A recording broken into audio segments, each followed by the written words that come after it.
আমাদের বর্তমান নেতা ডক্টর ইউনূস, উনি সব রাজনৈতিক নেতৃবৃন্দদেরকে ডেকেছেন একটা ইস্যুকে কেন্দ্র করে। তার মানে গোটা বাংলাদেশ এক হয়ে গিয়েছে। আমরা সবাই উদ্বেলিত হয়েছে, উচ্ছ্বসিত হয়েছে, ঠিক কিনা বলেন? রাজনৈতিক নেতাদেরকে ডেকেছেন উনি, আমরা এক হয়েছি। এরপরে ধর্মীয় অঙ্গনের যে লিডাররা, বিভিন্ন ধর্মের, শুধু মুসলিম না, সবাইকে ডেকেছেন, আমরা ঐক্যবদ্ধ হয়েছি। এটাকে বলে ন্যাশনাল ইউনিটি, জাতীয় ঐক্য। যে কোনো ধরনের কনস্পাইরেসি, ষড়যন্ত্র, আধিপত্যবাদ মোকাবেলায় জাতীয় ঐক্যের চেয়ে মোক্ষম হাতিয়ার আর নাই। আমাদের একটা প্রতিবেশী দেশ আছে, আমরা আমাদের দেশ নিয়ে যত ভাবি তারা তার চেয়ে বেশি ভাবে। কথা বুঝতেছেন না? আরো ভেঙে বলতে হবে। হ্যাঁ, আমরা আমাদের দেশ নিয়ে যত উদ্বিগ্ন, এদের আরো টেনশন বেশি। বলেন, আমাদের দেশে শান্তি আছে না নাই? আমরা হিন্দু মুসলিমে কখনো দাঙ্গা লাগে?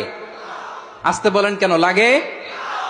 ওদের পূজা পার্বণে আমাদের মাদ্রাসার ছেলেরা যে পাহারা দেয়, চিল্লায় বলেন ঠিক কিনা? আমাদের তাফসির মাহফিলের সময় ওরা ডিস্টার্ব করেন, ঢোল বাজায় না। ওদের পূজা পার্বণের সময় আমাদের তাফসির মাহফিলের ডেট হলে আমরা চেঞ্জ করে দেই।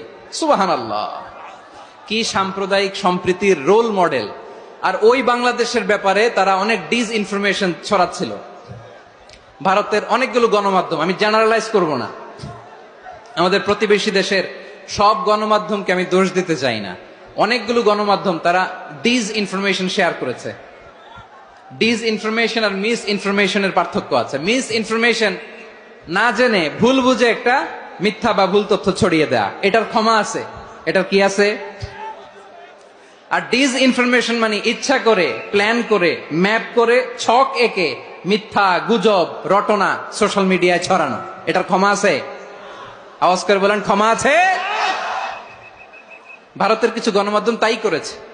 আমরা ব্যথিত হয়েছি, আমাদের হৃদয়ে রক্তক্ষরণ হয়েছে। আমাদের প্রতিবেশী দেশকে বলতে চাই, আমাদের দেশ নিয়ে আপনাদের ভাবার দরকার নাই। নিজের চরকায় তেল দেন, নিজের দেশ নিয়ে ভাবেন। গত মাসের ভয়েস অফ আমেরিকার রিপোর্ট, বাংলাদেশে সংখ্যালঘু জনগোষ্ঠী আগের চেয়ে বেশি নিরাপত্তা পাচ্ছে। Report voice of America, Muslim report নাকি? মুসলিম জরিপ, ভয়েস অফ আমেরিকা। কথা বোঝে নাই বোধহয়। ভয়েস অফ আমেরিকা কি আমাদের রিপোর্ট? না, ভয়েস অফ আমেরিকার জরিপ, বাংলাদেশের সংখ্যালঘু জনগোষ্ঠী আগের চেয়ে ভালো নিরাপত্তা পাচ্ছে।